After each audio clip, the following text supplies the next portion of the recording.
Hello and welcome back to Community Connections. I'm your host, Kevin Bargender, and today I'm joined by Cathy Barkovich of Hospice. Welcome, Cathy. Thank you, Kevin. I really appreciate you giving me the time to be here and to speak about hospice volunteering. Yeah, absolutely. So do you want to kind of tell us what you're here today to talk about? Yes, I am here to talk about volunteerism, which is sharing your time and talents with hospice patients. So that is my role, to try to promote volunteering for hospice. Hospice is a very specialized type of medical care that is for folks who are in life-limiting illness and have chosen no further curative treatment.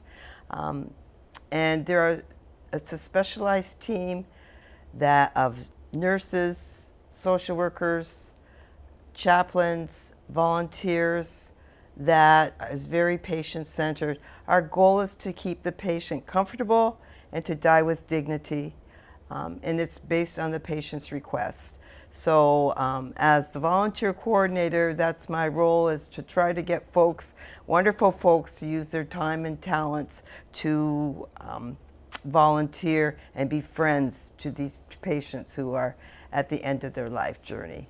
So how long have you been working in hospice? I've worked in hospice for over 3 years, and it has been a very fulfilling position for me. And who do you serve, and kind of what areas do you serve as well? So in our particular area, there's lots of hospices in our communities, and again, I'm promoting the volunteering portion of hospice. And so my company is called Heartland, and we cover quite a large area. As far as Trempealeau is concerned, we cover Osseo, Aliva, Strum. We go down to Black River Falls. We go to Neilsville, obviously Eau Claire, Chippewa Falls. We go as far north as Rice Lake, and as far east as Owen Withy, and then west to Mondovi. So we cover quite a bit of area. And some of the other hospices that would be covering these areas are St. Croix, Moments Hospice, and Gunderson. And how long is each patient typically in hospice? So as a hospice patient, there are certain guidelines that are set by Medicare for hospice, and it has to be managed by a physician, and at 6 months or less is typically the diagnosis that the physician will give. But we have had patients who have lived much longer than that, and we've also had patients who've lived shorter than that. So it definitely is in God's hands, but 6 months is the benchmark. And what are some examples of volunteer opportunities that you have? So some of the volunteer opportunities, they're very diversified. So we have 3 volunteers right now. There are administrative volunteers, and these are folks who are more comfortable working in an office environment. So they do work on the computer, they do filing, organizing, compiling manuals. We have patient packets we give to our patients. They'll put those together, and they're a tremendous help in helping our patient caregivers and saving them time. Then we have direct care volunteers, and that's where a lot of my energy is spent on.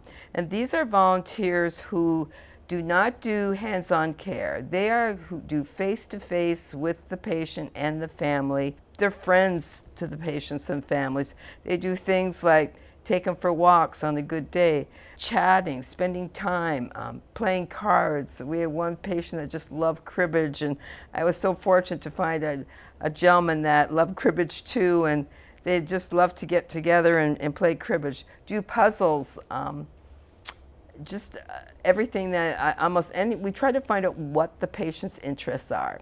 If we are very careful that if we are not housekeepers, we're not caregivers, so we do not clean house, we don't prepare dinners for them.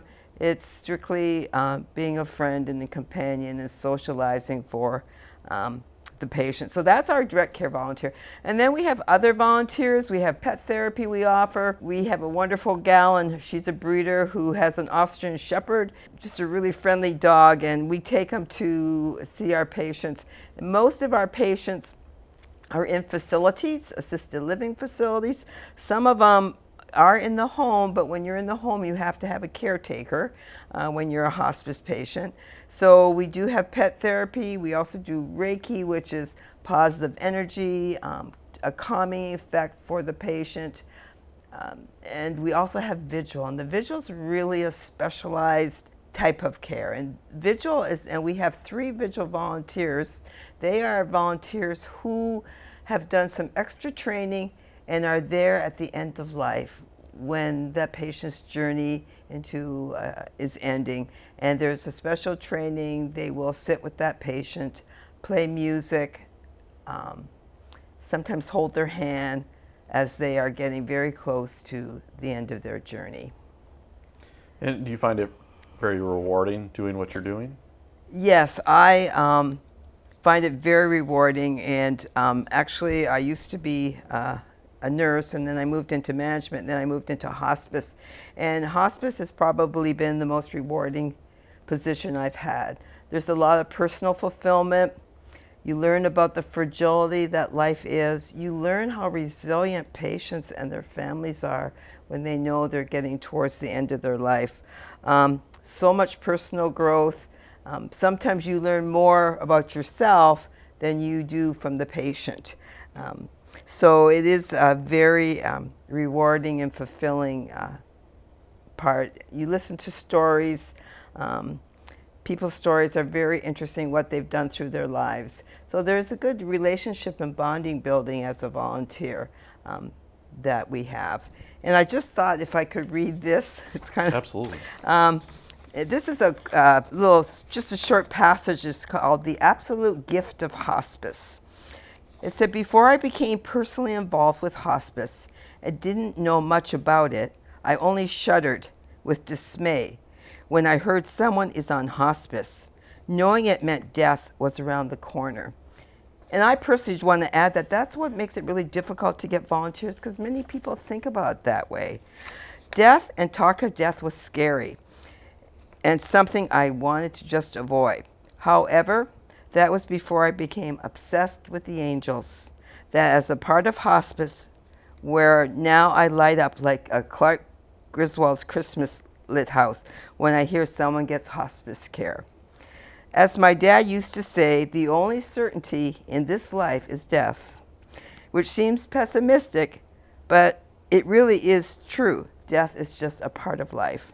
Hospice volunteer, after finding out how awesome it is to just visit without any special talents like these listed, but just as a friend to talk about whatever that patient wants to talk about.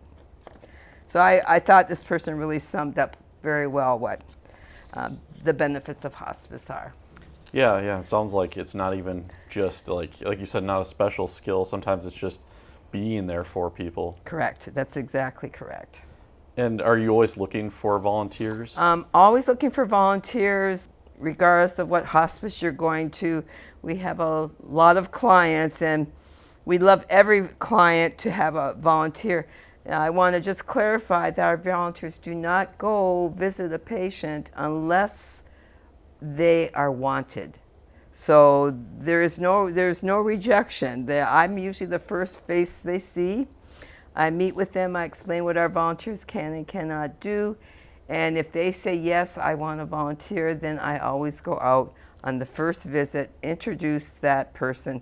And I got one lady that's just because it's a student that I have volunteering, and she loves Scrabble. I mean, she's thrilled with Scrabble. And when she heard this volunteer wanted to play Scrabble with her, it really made her put a big smile on her face. So, yeah.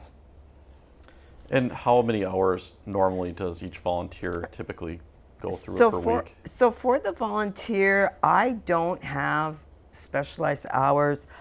I want to work within our volunteer schedule and their time, and I'm very flexible with the hours. Typically, if I have to say, typically I would like at least 2 visits a month. And the visits usually are about 45 minutes, which may seem long, but actually 45 minutes goes by very quickly, especially if you're doing an activity with that person. And when you go in, especially in facilities, we're talking to the patient. A lot of times I've joined them for dinner and I'm talking to the other residents as long as the patient, as well as with the patient. So you're not only talking to the resident at the facility, but to the other residents there as well as the staff. And I'm sure the patients look forward to each time that someone can come visit them, and I'm sure they talk about it afterwards as well. Yeah, they do. I have a lady in an Indy senior apartment, and she's a hospice patient, and she invited me to their coffee time, and she was so proud to say, "I want to introduce you to my volunteer." So truly, they really do appreciate the volunteers.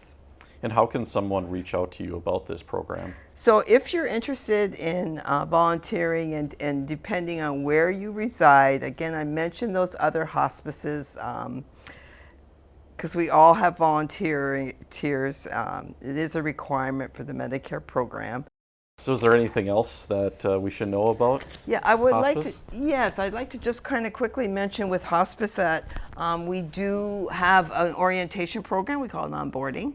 Our volunteers do have to go through background checks. We want to make sure that they're safe with our patients. They do drug screening as well as a TB test. So those are the 3 things that is a must for volunteering. Then we have training. The training is about 10 hours. It talks about death and dying and how to talk to patients, how to start conversations up with them. Confidentiality is huge. We don't, as a volunteer, we're not going around sharing information about other patients. So there is a form that you have to sign, a confidentiality form, that this information is kept between you and the patient.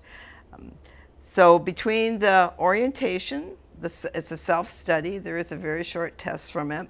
The background checks, drug testing, TB test, that will take up a little bit of time to actually become a volunteer. And then we do have a certification saying you are certified as a volunteer.